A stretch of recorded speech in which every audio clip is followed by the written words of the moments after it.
सरस्वती व्यासं ततो जयमुदीरये। मूकं करोति वाचालं पंगुलं लङ्घयते यत्कृपातमहं वन्दे परमानन्दमाधवं।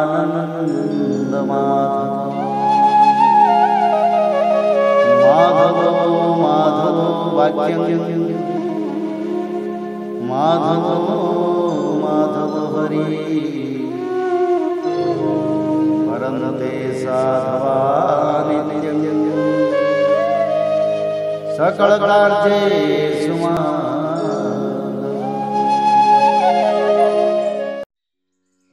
श्रीमद् भागवत महापुराण पंचम स्कंद अथ सप्तमो अध्याय भरत चरित्र।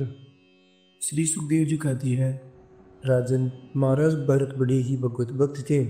भगवान ऋषभदेव ने अपने संकल्प मात्र से उन्हें पृथ्वी की रक्षा करने के लिए नियुक्त कर दिया। उन्होंने उनकी आज्ञा में स्थिर रहकर विश्वरूप की कन्या पंचजन्य से विवाह किया। जिस प्रकार तामस अहंकार से शब्द आदि 5 भूत तन मात्र उत्पन्न होते हैं, उसी प्रकार पंचजनी के गर्भ से उनके सुमति, राष्ट्रभृत, सुदर्शन, आवरण और धूम्रकेतु नामक 5 पुत्र हुए, जो सर्वथा उन्हीं के समान थे। इस वर्ष को, जिसका नाम पहले अजनाब वर्ष था, राजा भरत के समय से ही भारतवर्ष करते हैं। महाराज भरत बहुज्ञ थे। वे अपने अपने कर्मों की लगी हुई प्रजा का अपने बाप दादाओं के समान स्वधर्म में स्थिर रहते हुए अत्यंत वात्सल्य भाव से पालन करने लगे। उन्होंने होता, अधर्वयु, उद्गाता और ब्रह्मा, इन 4 ऋत्विजों द्वारा कराए जाने वाले प्रकृति और विकृति दोनों प्रकार के अग्निहोत्र, दर्श, पूर्णमास, चातुर्यमास, रसु और सोम आदि छोटे बड़े ऋतुओं यज्ञों, ये यथा समय श्रद्धापूर्वक यज्ञ और क्रतु रूप श्री भगवान का यजन किया।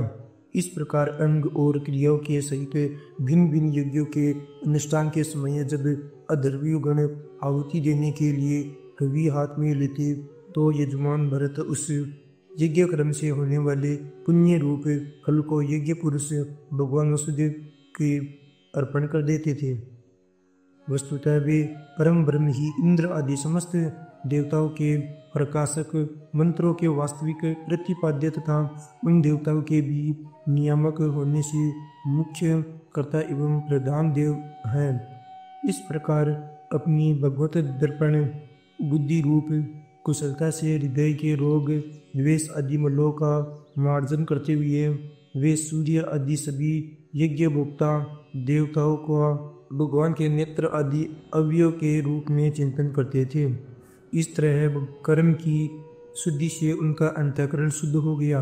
तब उन्हें अंतर्यामी रूप से विराजमान हृदयकाश में ही अभिव्यक्त होने वाली ब्रह्मस्वरूप एवं महापुरुषों के लक्षणों से उपलक्षित भगवान वसुदेव में जो श्रीवत्स, कौस्तुभ, वनमाला, चक्र, शंख और गदा आदि से सुशोभित तथा नारद आदि निज जनों के हृदय में चित्र के समान निश्चल भाव से स्थिर रहती है, दिन दिन वेग पूर्वक बढ़ने वाली उत्कृष्ट भक्ति प्राप्त हुई।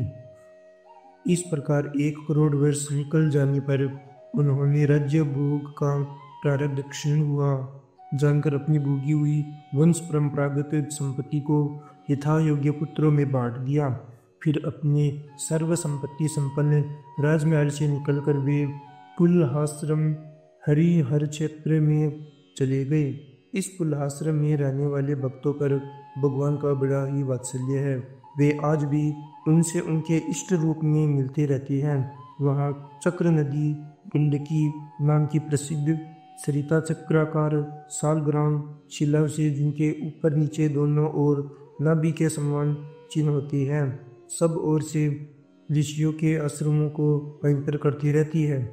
उस फुलाश्रम के उपवन में एकांत स्थान में अकेले ही रहकर वे अनेक प्रकार के पुत्र, पुष्प, तुलसी दल, जल और कंदमूल, फल आदि उपहारों से भगवान की आराधना करने लगे। इससे उनका अंतःकरण समस्त विषय अभिलाषाओं से निवृत्त होकर शांत हो गया और उन्हें परम आनंद की प्राप्ति हुई।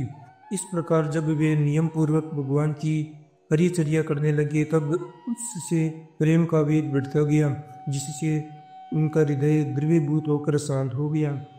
आनंद के प्रबल वेग से शरीर में रोमांच होने लगा तथा उत्कंठा के कारण नेत्रों में प्रेम के आंसू उमड़ आए, जिससे उनकी दृष्टि रुक गई। अंत में जब वे अपने प्रियतम के अरुण चरणारविंदों के ध्यान से भक्ति योग्य का आविर्भाव हुआ, तब परमानंद से सरोवर हृदय रूप गंभीर सरोवर में बुद्धि के डूब जाने से उन्हें नियम पूर्वक की जाने वाली भगवत पूजा का भी स्मरण नहीं रहा। इस प्रकार वे भगवत सेवा के नियम में ही तत्पर रहते थे, शरीर पर कृष्ण मर्गचर्म धारण करते थे तथा त्रिकाल स्नान के कारण भीगते रहने से उनके केस बुरी बुरी कुंगराली लटाओं में परिणत हो गए, जिनसे वे बड़े ही सुहावने लगते थे।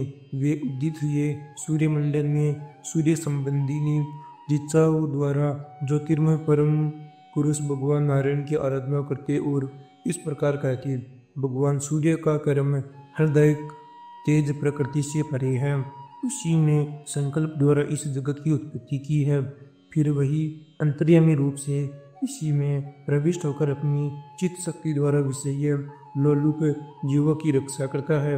हम उसी बुद्धि प्रवर्तक तेज की शरण लेते हैं।